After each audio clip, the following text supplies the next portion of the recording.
So when the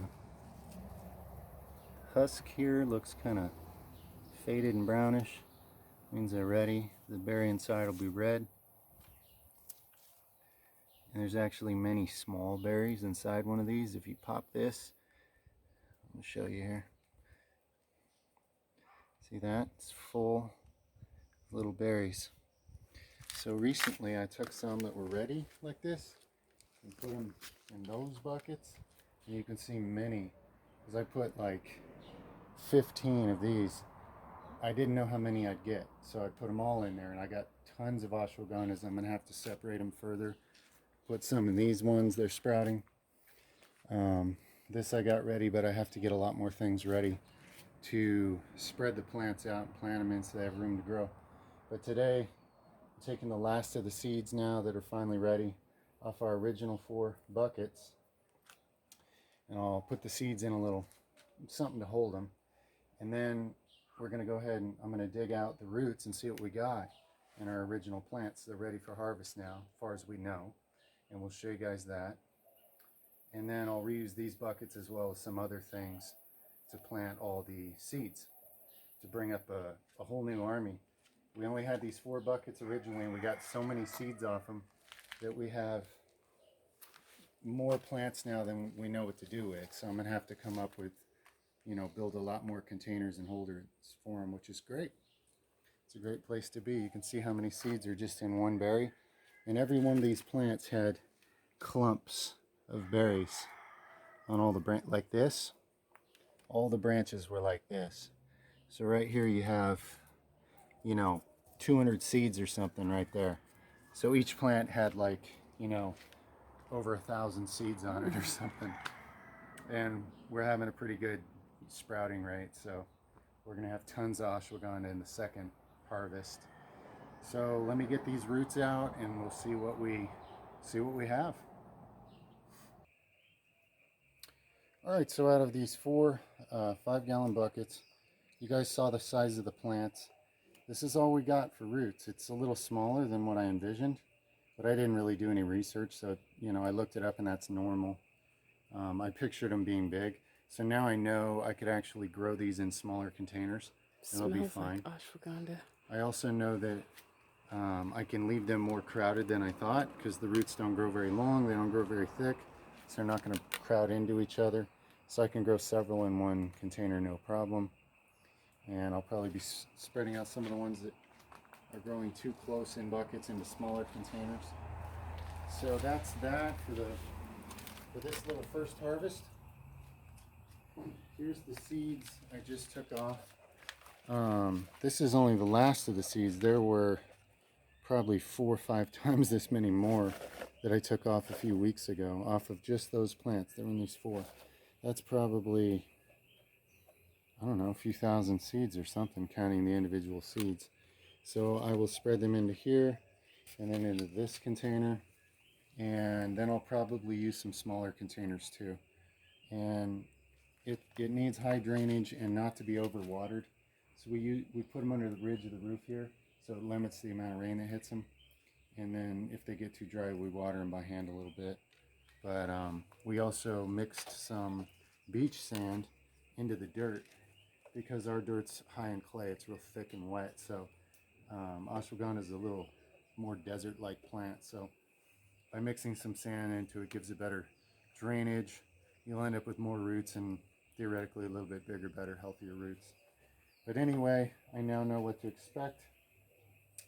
And we're going to grow a lot more with this second wave. And you said it was 5 months this took? Okay.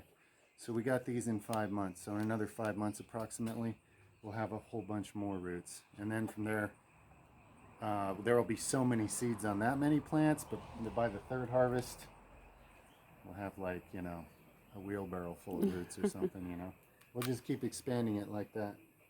So it's fun. It's a potent herb that's becoming more popular.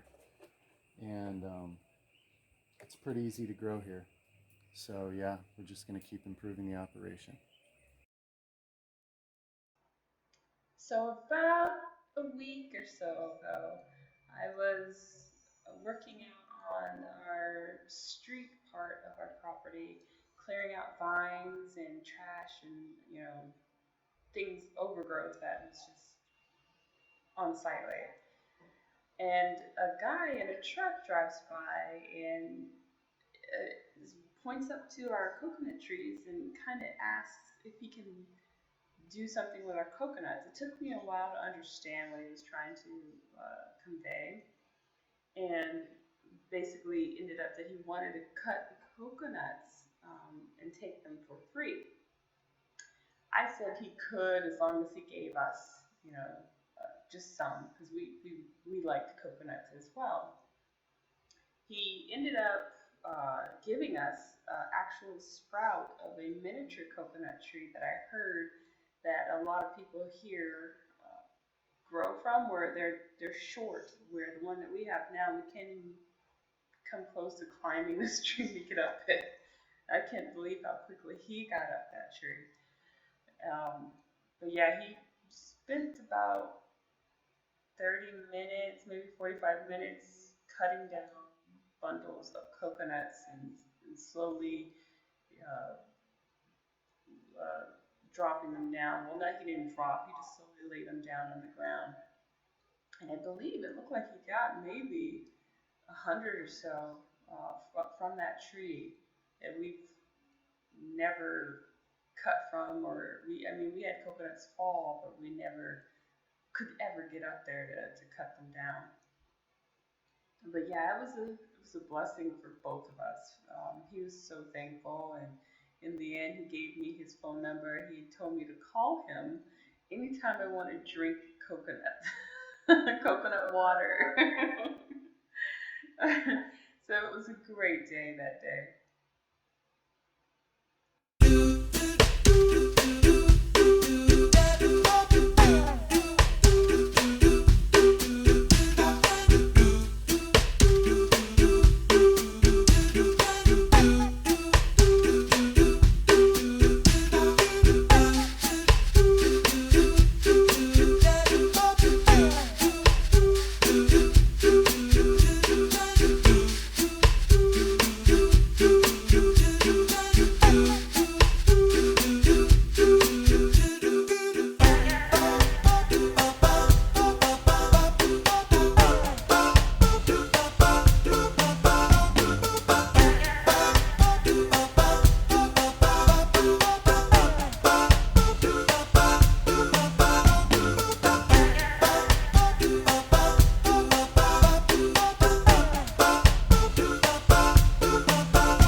love like it was nothing at all.